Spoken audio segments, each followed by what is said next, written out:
Assalamu alaikum wa rahmatullahi wa barakatuh. My brothers and sisters, in the month of Ramadan, we are given a leeway if a person is on a journey or they are unwell. Allah Almighty says, فَمَنْ كَانَ مَرِيضًا أَوْ عَلَى سَفَرٍ فَعِدَّةٌ مِنْ أَيَّامٍ أُخَرٍ. If a person is sick or on a journey, they can make it up on other days outside the month of Ramadan. That's one. Another one, if a woman is on her menstrual cycle, she is not allowed to fast. The idea is for Allah Almighty's blessings. Allah wants you to obey His instruction as is. Remember, the whole reason why we are fasting is obedience to the instruction of Allah subhanahu wa ta'ala. The same would apply if He says, don't fast, don't fast. Now, the main issue is people need to be happy that they are adopting either a leeway that Allah has provided for them, I call it a discount, or that they are following the instruction of Allah and not fasting because it is Allah's instruction.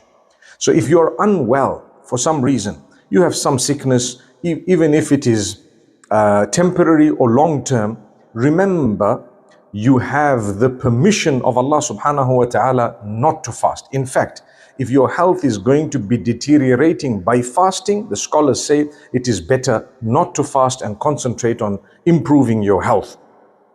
In the meantime, and even if you're on a journey, no matter what, if you're on a journey, be it a difficult journey or an easy journey, you do have the leeway. You do have permission not to fast.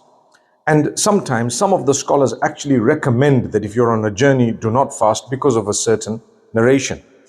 Don't feel bad that you have adopted the easier way. Don't feel bad that you have not fasted because you're sick or because you're on a journey. Remember, the hadith says, Inna Allah yuhibbu an tu'ta rukhasahu. Allah Almighty loves it when you are making use of the permissions that He has granted you. He loves it. I've created ease for you and you're making use of the ease. Well, Allah loves it in the same way that He loves it when you do things that He has ordered, commanded or recommended. So in this particular case, there are people who are unwell and they continue to push themselves to fast and the health is deteriorating and they think they're doing a good deed. In actual fact, if you're unwell, don't feel bad that, look, I've had to have my medication, I've had to eat. And once you know that you're not fasting, you're allowed to have proper meals. You won't be rewarded to have stayed away from eating and drinking through the day when you're not fasting at all. But don't eat and drink in front of others as a courtesy and in order to hold the respect of the month. The whole world does not need to know that you're on a period or you're not fasting or you're sick or unwell or that you're on a journey, therefore I'm going to eat openly. Don't eat openly. You can eat, but try and do so in a way that is not absolute public.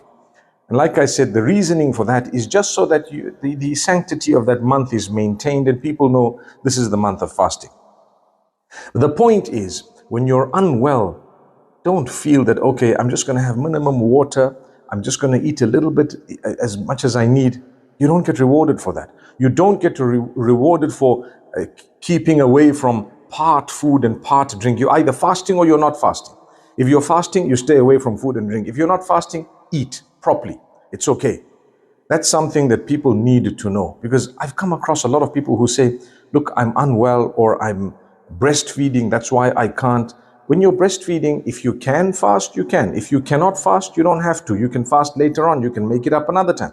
When you're pregnant and expecting, if it's easy for you to fast, you can fast. Many sisters say, I find it so simple when I'm pregnant, I can fast the whole month because I don't even have my period. So it's up to you. You do have a discount. You do have a leeway.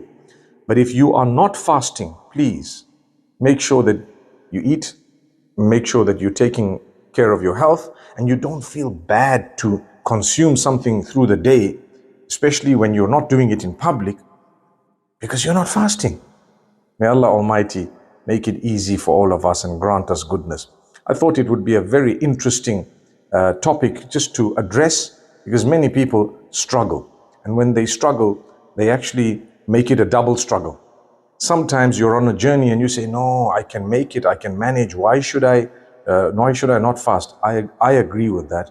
That for me to make it up later is very difficult. I'd rather do it now in Ramadan. But I promise you, if someone traveling with you chooses not to fast, it is okay. It is as okay as choosing to fast. Even if the journey was quite a simple one. It's a discount Allah's given you. The Quran says that. The same applies if you're unwell. You have a flu, a fever, whatever else. If you can't fast, please don't. And sometimes if you're unwell, you're diagnosed and you know this person's not well, you know what? To be honest with you, don't feel guilty. Don't think you need to stretch yourself right to the end. No, you're unwell. You are known as maril. Allah says, it's okay. You fast another time. He actually says, يُرِيدُ اللَّهُ بِكُمُ الْيُسْرَ وَلَا يُرِيدُ بِكُمُ الْعُسْرَ. Allah wants ease for you and He doesn't want any form of hardship or difficulty. May Allah subhanahu wa ta'ala bless us all. أقول قولي هذا. السلام عليكم ورحمة الله وبركاته.